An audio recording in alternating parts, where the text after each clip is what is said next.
بسم الله الرحمن الرحيم والصلاة والسلام على أشرف المرسلين. السلام عليكم. Bonjour tout le monde. Toujours ma chapitre tel filtre numérique. Aujourd'hui, on va voir la classification des filtres numériques. Nous avons toujours en général qu'il existe deux grandes classes de filtres numériques. Nous avons les filtres à réponse impulsionnelle finie ou bien ce qu'on appelle les filtres RIF. Deuxième classe, c'est bien les filtres à réponse impulsionnelle infinie ou bien ce qu'on appelle les filtres RII. Donc, les filtres RIF en anglais, c'est FIRE. On va commencer par les filtres RIF ou bien FIR en anglais.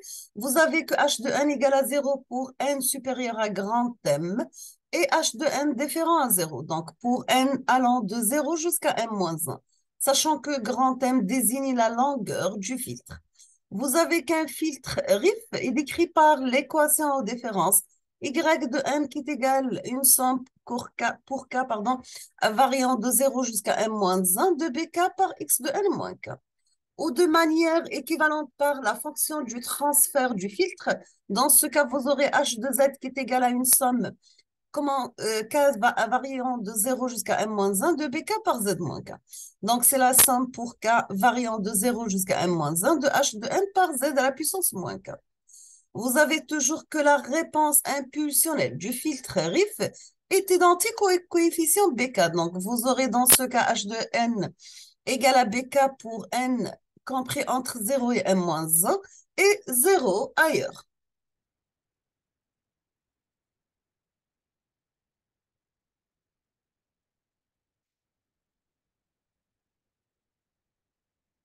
Vous avez que toujours un filtre RIF, il est toujours stable car il n'admet que des pôles. Il n'admet pas des pôles. Toute fonction de filtrage numérique stable et causale peut être approchée par la fonction du transfert d'un filtre RIF. Et vous avez que la réponse en fréquence du filtre H de Z, sachant que Z égale à exponentielle G oméga, est égal tout simplement H de exponentielle G oméga. Donc, c'est une somme pour n variant de 0 à l'infini de H de n par exponentielle moins Gn oméga.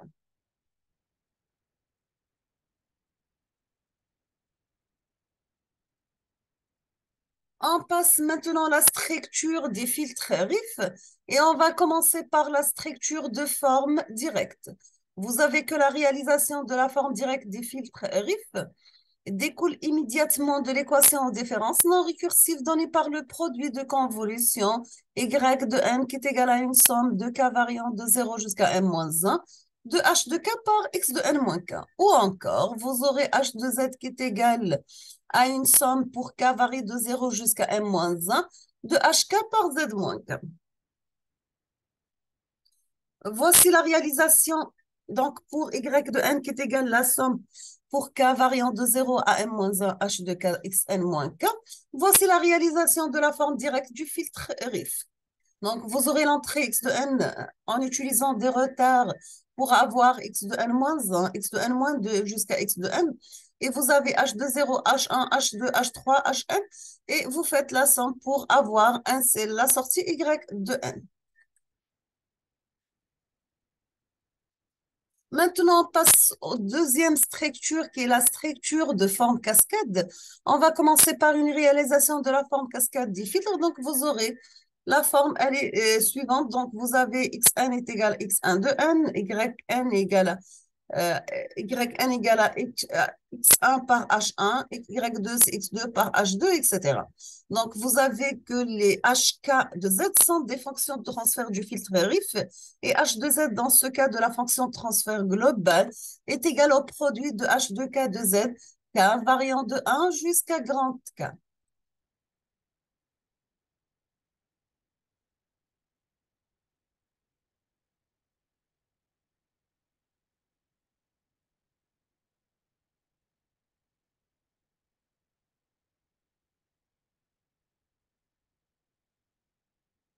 Maintenant, on passe à la fonction de transfert à phase nulle et à phase linéaire.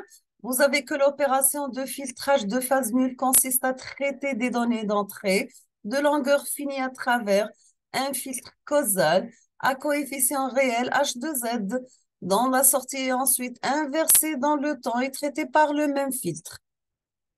Donc, si vous avez x, y, v de n, c'est la sortie de x de n par h de z. W de n, c'est la sortie de u de n par h de z. Dans ce cas, vous aurez u de n, c'est v de moins n. Y de n, c'est w de moins n. On passe maintenant à la transformée de Fourier des signaux discrets. Elle donne v de exponentielle g oméga qui est égal à h de exponentielle g oméga par x de exponentielle g oméga.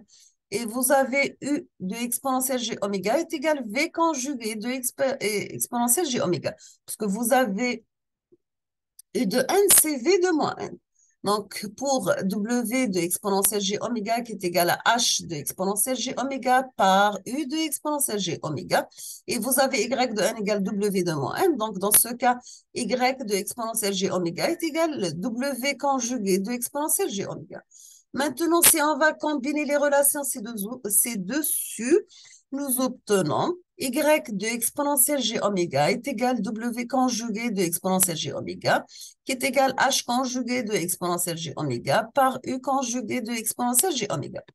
Donc, qui est égal à h conjugué de exponentielle g oméga par v de exponentielle g oméga, qui est égal à h conjugué par h par x.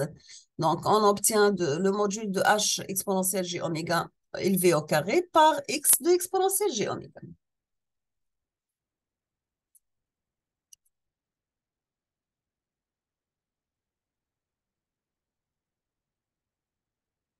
Vous avez aussi dans le cas d'une fonction de transfert causal avec une réponse de phase non nulle, la distorsion de phase peut être évitée en s'assurant que la fonction de transfert elle a une amplitude unitaire et une caractéristique de phase linéaire dans la bande de fréquence d'intérêt.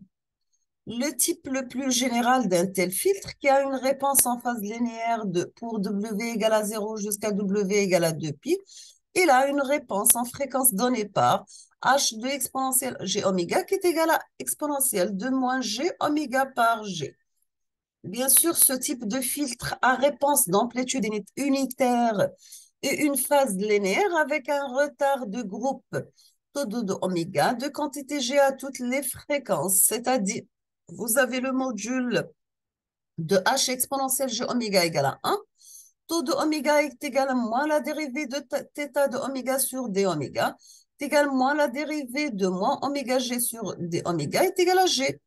Dans ce cas, la sortie de filtre avec une entrée x de n qui est égale à a exponentielle g oméga n est donnée par y de n qui est égal à a exponentielle moins g oméga g par exponentielle g oméga n. Donc, est égal à a exponentielle g oméga n moins g. Notez que si vous avez d qui est un entier, alors la séquence de sortie y de n est identique à la séquence d'entrée x de n, mais elle est retardée de g échantillon.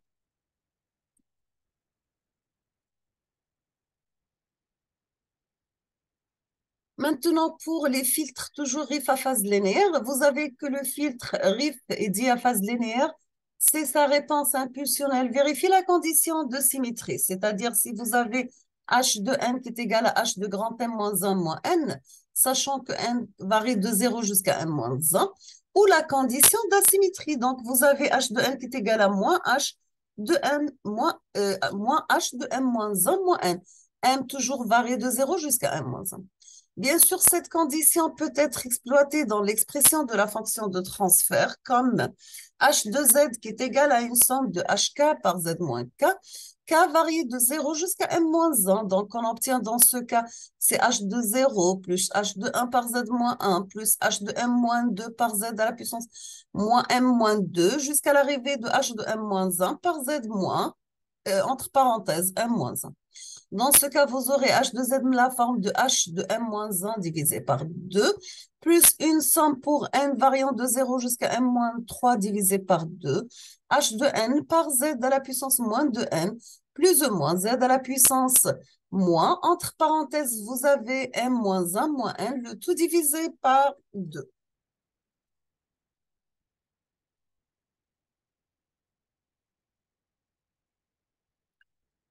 Donc, vous avez l'équation de h de z pour deux valeurs pour m impair et impair.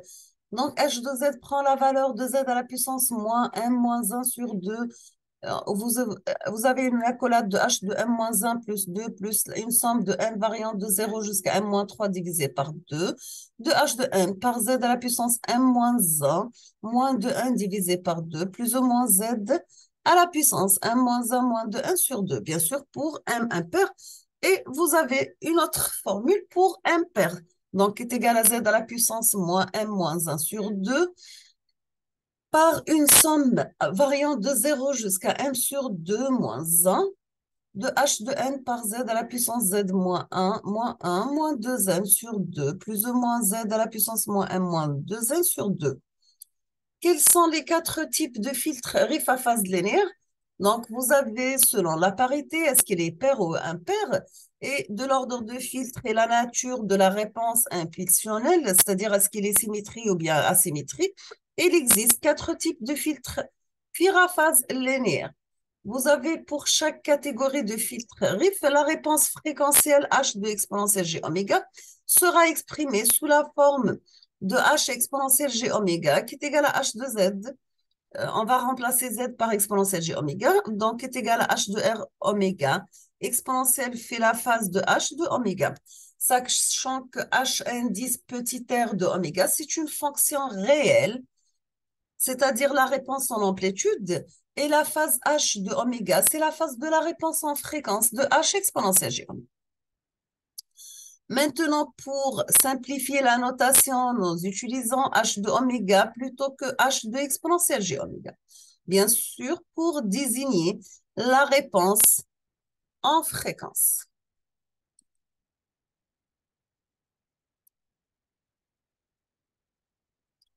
On va commencer par le type numéro 1. Si vous avez grand M impair et la réponse impulsionnelle symétrique, donc vous aurez H impair de Z égale Z à la puissance M-1 moins M-1 divisé par 2 par H de grand M-1 divisé par 2 plus une somme pour n variant de 0 jusqu'à m-3 sur 2, H de n multiplié par Z à la puissance M-1 moins de 1 sur 2 plus Z moins M moins 1 moins de 1 sur 2. Et vous avez H impair de oméga, c'est H réel impair de oméga par exponentielle G la phase de H impair de oméga, donc qui est égal dans ce cas exponentielle moins G oméga par M moins 2 divisé, M moins 1 divisé par 2. H de m-1 sur 2 plus 2 fois une somme de n variant de 0 jusqu'à m-3 sur 2, h de n cosinus oméga m-1 sur 2 moins n. Pour le type 1, pour les filtres RIF, vous avez le h réel est égal à h de m-1 sur 2 plus 2 fois la somme de h de n cosinus. Et la phase impaire de oméga est égale moins oméga par m-1 sur 2 pour h réel impair de oméga positif est égal moins oméga par m-1 sur 2 plus pi pour h réel impair de oméga négatif. Et vous avez taux impair de oméga, c'est également la dérivée de θ de oméga par rapport à oméga. Donc, est égal tout simplement grand M moins 1 divisé par 2. On passe maintenant au deuxième type. Si vous avez impair et la réponse impulsionnelle, elle est symétrique. Dans ce cas, vous aurez H pair de Z est égal à Z à la puissance moins M moins 1 sur 2 par une somme de H de n multiplié par Z à la puissance M moins 1 moins de 1 sur 2 plus Z à la puissance moins M moins 1 moins 2n sur 2. Et vous avez H deuxième type de oméga est égal à H réel deuxième type 2 de oméga par exponentielle la phase type 2 de oméga. Donc, est égal exponentiellement G oméga M moins 1 sur 2 par 2 fois la somme pour n variant de 0 jusqu'à m moins 2 moins 1 H de n cosinus de oméga par m moins 1 sur 2 moins n. Donc, le type du filtre RIF, H réel de type de oméga est égal 2 fois la somme de H de n cosinus. La phase de type 2 de oméga est égale à moins oméga par m moins 1 sur 2 pour H réel type 2 de oméga positif est égal à moins oméga de m moins 1 sur 2 plus pi pour H réel de type 2 de oméga négatif. Donc, vous avez taux de type 2 de oméga est égal à moins la dérivée de θ de oméga par rapport à oméga qui est égal à m moins 1 toujours divisé par 2. On passe maintenant au troisième type. Dans ce cas, vous aurez M impair et vous avez une réponse impulsionnelle asymétrique. Donc, vous avez H3 de Z qui est égal à Z à la puissance moins M moins 1 sur 2 par une somme allant de 0 jusqu'à M moins 3 sur 2 H de M multiplié par la différence de Z M moins 1 moins de 1 sur 2 moins Z à la puissance moins M moins 1 moins de 1 sur 2. Vous avez H3 de oméga est égal à exponentielle moins G oméga 1 moins 1 sur 2 multiplié par 2 fois G la somme de H de N sinus. Et dans ce cas, vous aurez H type 3 de oméga est égal à exponentielle moins G oméga 1 moins 1 sur 2 exponentielle G pi sur 2 par 2 fois la somme de H de N sinus. Et voici l'équation de type 3 du filtre RIF. H de type 3 de oméga est égal 2 fois la somme de H de N sinus. La phase de type 3 est égale est également oméga par M moins 1 sur 2 plus pi sur 2 pour H de réel type 3 de oméga positif est également oméga de M moins 1 sur 2 plus 3 pi sur 2 pour H réel type 3 de oméga négatif et taux 3 est égal toujours moins la dérivée de θ par rapport à oméga qui est égal à M moins 1 divisé par 2. On passe au type 4. Dans le type 4,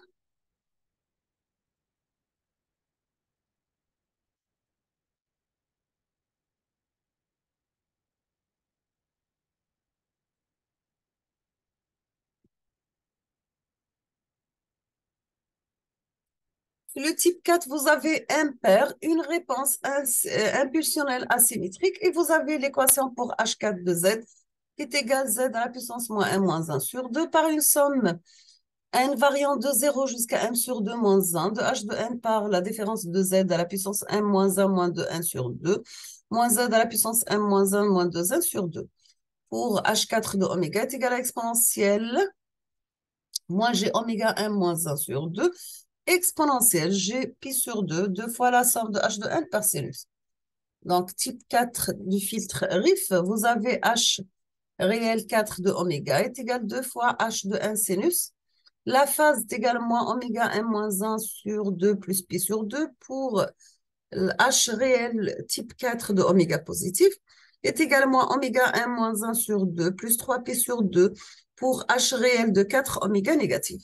Toujours le taux est égal moins θ de oméga par rapport à oméga est égal à M moins 1 sur 2.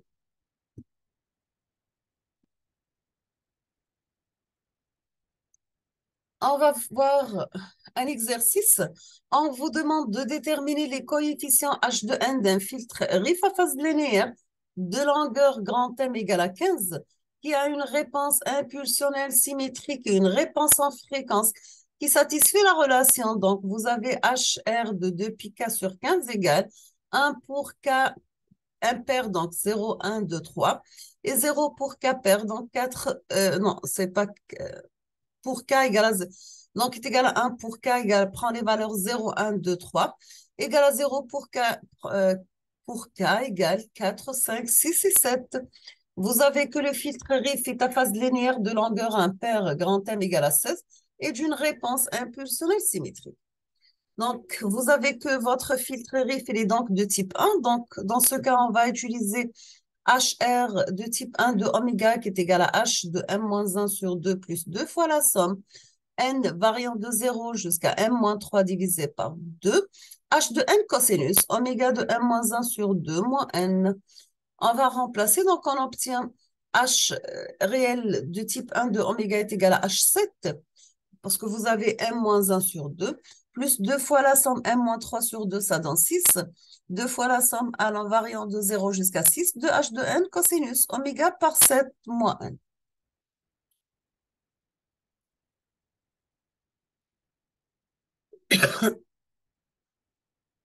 Donc, vous aurez H réel de type 1 de oméga est égal à H réel de 2 pi k sur 15 et oméga est égal à oméga est égal à 2 pi k sur 15. Et vous remplacez, vous obtenez les valeurs suivantes.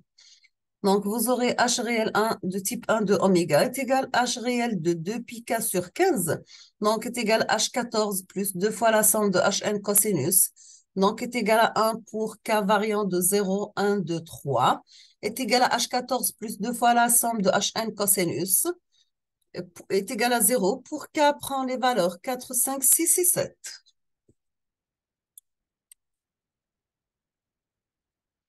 On va remplacer, on obtient, pour k égale à 0, vous avez h14 plus 2 fois h de n variant de 0 à 6 est égal à 1. Pour k égale à 1, vous avez h14 plus 2 fois la somme de 0 à 6 de h de n cosinus de pi sur 15, 7 moins 1 égale à 1.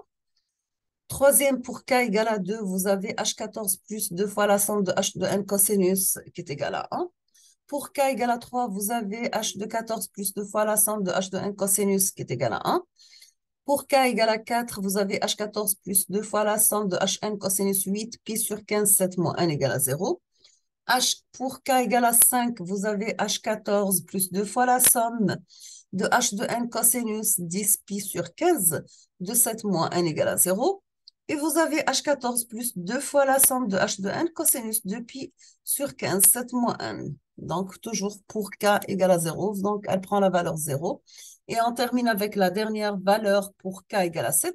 Donc, vous avez h14 plus 2 fois la somme de h de n cosinus 14 pi 15 de 7 moins 1 égale à 0.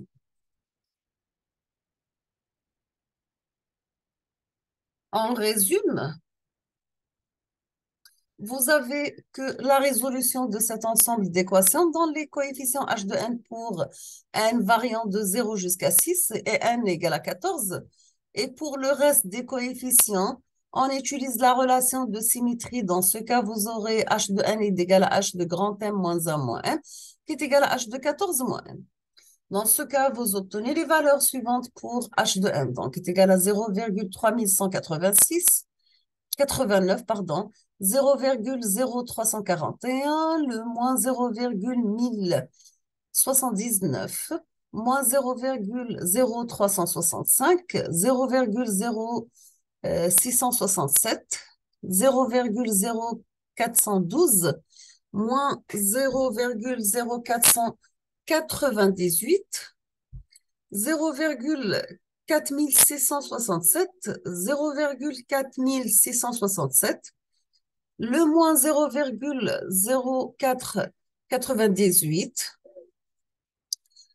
vous avez 0,0412, 0,0667, le moins 0,0365, moins 0,1079, 0,0341 et on termine avec la dernière valeur, c'est 0,3189. Nous sommes arrivés à la fin de cette vidéo. Je vous remercie infiniment pour votre attention. N'hésitez pas si vous avez des questions et à la prochaine vidéo, Inch'Allah. Merci beaucoup.